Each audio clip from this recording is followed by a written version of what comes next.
Assalamualaikum warahmatullahi wabarakatuh.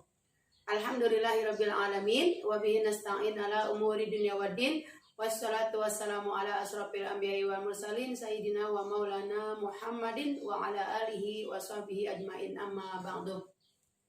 Yang kami hormati dosen yaitu Bapak Muhammad Soleh MPD.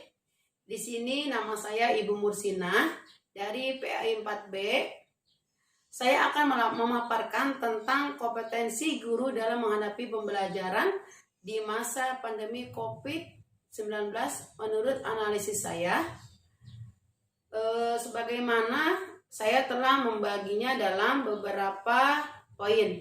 Yang pertama adalah latar belakang masalah. Center for Indonesia Policy Studies CIP melihat bahwa metode pembelajaran jarak jauh yang sudah dilaksanakan hampir 5 bulan masih menyisakan berbagai macam persoalan yang belum juga terselesaikan. Salah satunya kompetensi guru. Berdasarkan aduan yang diterima oleh Komisi Perlindungan Anak Indonesia (KPAI), faktor kemampuan guru dalam menyelenggarakan pembelajaran jarak jauh masih menjadi salah satu tantangan utama. Tantangan ini juga bersumber dari terbatasnya akses internet dan gawai pintar di kalangan guru dan siswa. Peneliti CIPS Nadia Pairuja menyatakan bahwa tantangan untuk meningkatkan kompetensi guru dalam melaksanakan pembelajaran jarak jauh ini tentu saja bukan hal yang dapat diselesaikan dalam waktu singkat. Para guru memerlukan pelatihan yang intensif dan intensif sebelum dapat langsung menyelenggarakan pembelajaran jarak jauh dengan optimal.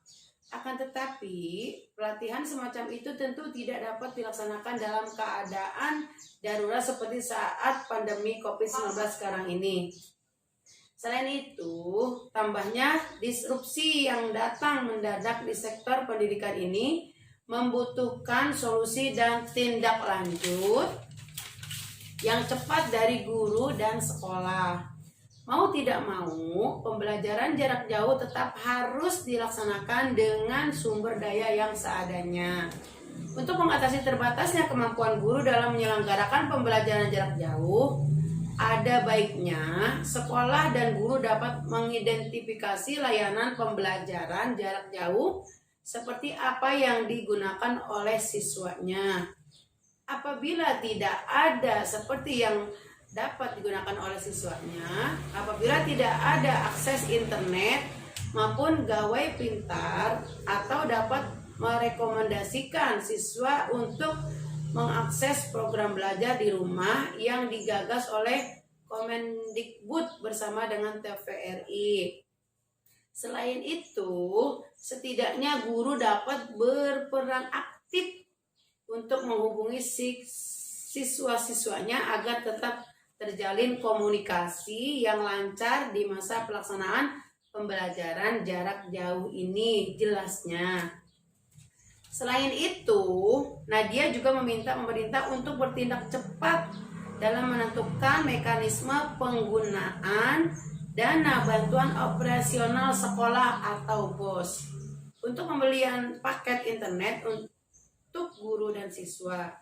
Kebijakan ini sebaiknya dapat segera diimplementasikan untuk menunjang kesuksesan pembelajaran jarak jauh.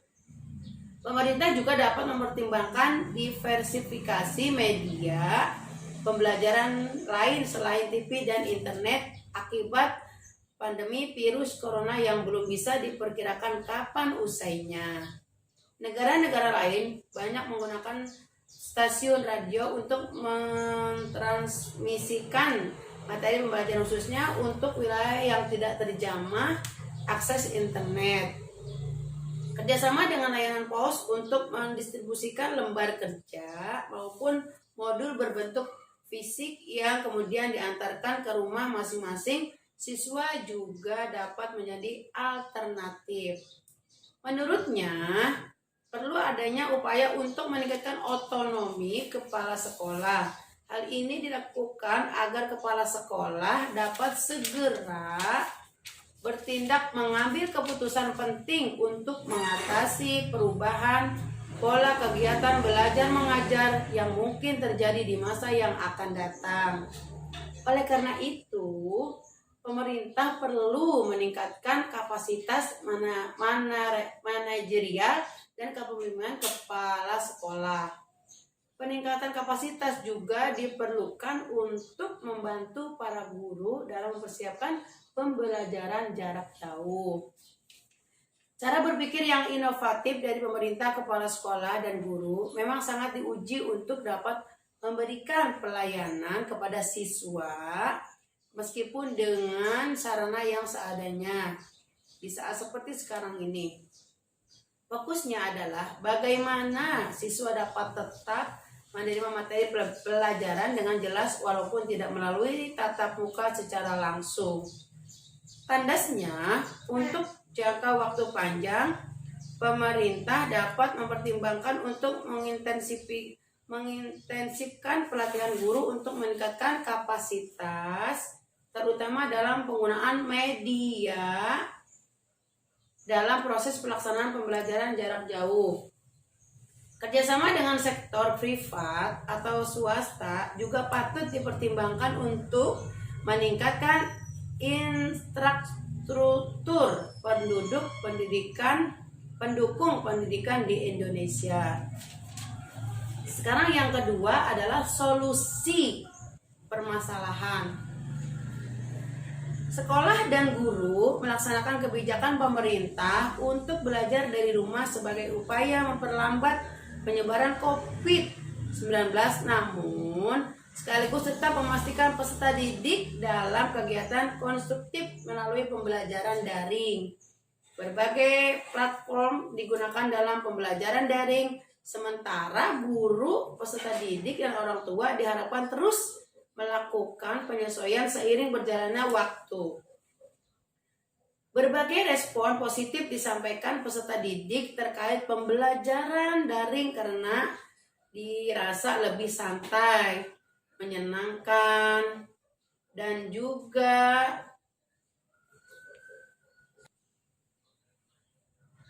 fleksibel, efisien, singkat, praktis, cepat, tepat, aman, mudah, hemat waktu, dan hemat tenaga.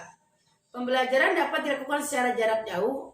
Orang tua bisa mengawasi anak-anaknya belajar, membuat peserta didik menjadi melek teknologi dan lebih kreatif. Namun demikian, pelaksanaan pembelajaran daring memiliki hambatan atau kendala baik dari aspek sumber daya manusia maupun sarana prasarana. Keterbatasan jaringan, kurangnya pelatihan, kurangnya kesadaran, serta minat dinyatakan sebagai tantangan utama yang dihadapi. Kewajiban belajar daring menjadi kendala serius, khususnya peserta didik dari kalangan ekonomi lemah. Pembelajaran daring di sejumlah daerah di Indonesia tidak berjalan optimal, terutama di daerah pelosok di Indonesia tidak berjalan optimal dengan teknologi dan jaringan internet terbatas. Kesiapan infrastruktur sekolah, kemampuan guru mengajar, serta ketersediaan sarana smartphone menjadi persoalan lain dalam penerapan pembelajaran daring di Indonesia. Peserta didik juga menganggap bahwa sekolah tidak memiliki program yang baik untuk sistem belajar di rumah. Sekolah dan guru hanya memberi tugas secara beruntun sesuai rencana pembelajaran dan materi pembelajaran dalam kondisi non-pandemi atau kondisi biasa. Sebagai rekomendasi ke depan yang dibutuhkan adalah kemitraan publik dan banyak pihak yang berkelanjutan. Dibutuhkan adanya komunikasi, kolaborasi, kerjasama, dan koordinasi yang baik.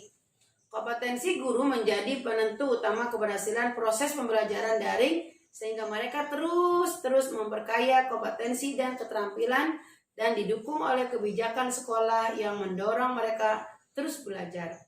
Pihak terkait juga perlu mengevaluasi pembelajaran daring tersebut agar tujuannya bisa tercapai secara optimal. Beban belajar peserta didik harus logis dan terukur.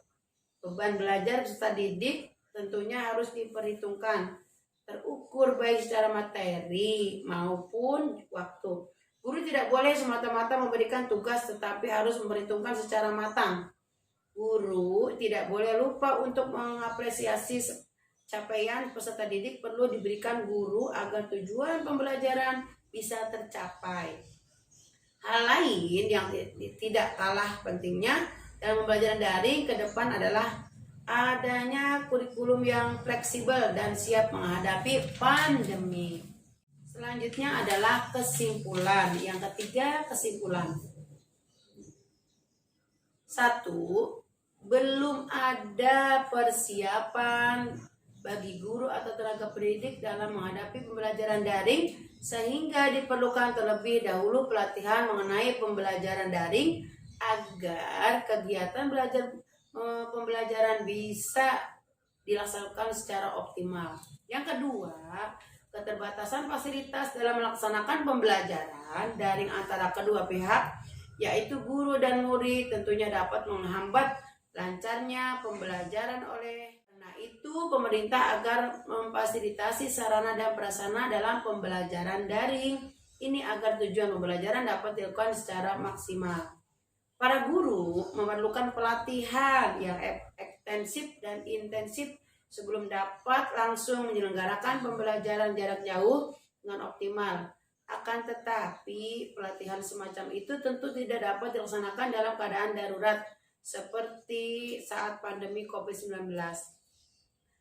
Nah, untuk mengatasi terbatasnya kemampuan guru dalam menyelenggarakan pembelajaran jarak jauh, ada baiknya sekolah dan guru dapat mengidentifikasi layanan pembelajaran jarak jauh seperti apa yang dapat digunakan oleh siswanya. Apabila tidak ada akses internet maupun gawai pintar, guru dapat merekomendasikan siswa untuk mengakses program belajar di rumah yang digagas oleh Kemendikbud bersama dengan TVRI. Selain itu, setidaknya guru dapat berperan aktif untuk menghubungi siswa-siswanya agar tetap terjalin komunikasi yang lancar di masa pelaksanaan pembelajaran jarak jauh ini. Jelasnya. Sampai di sini uraian saya. Dari kekurangan atau kesalahan mohon maaf. Wassalamualaikum warahmatullahi wabarakatuh.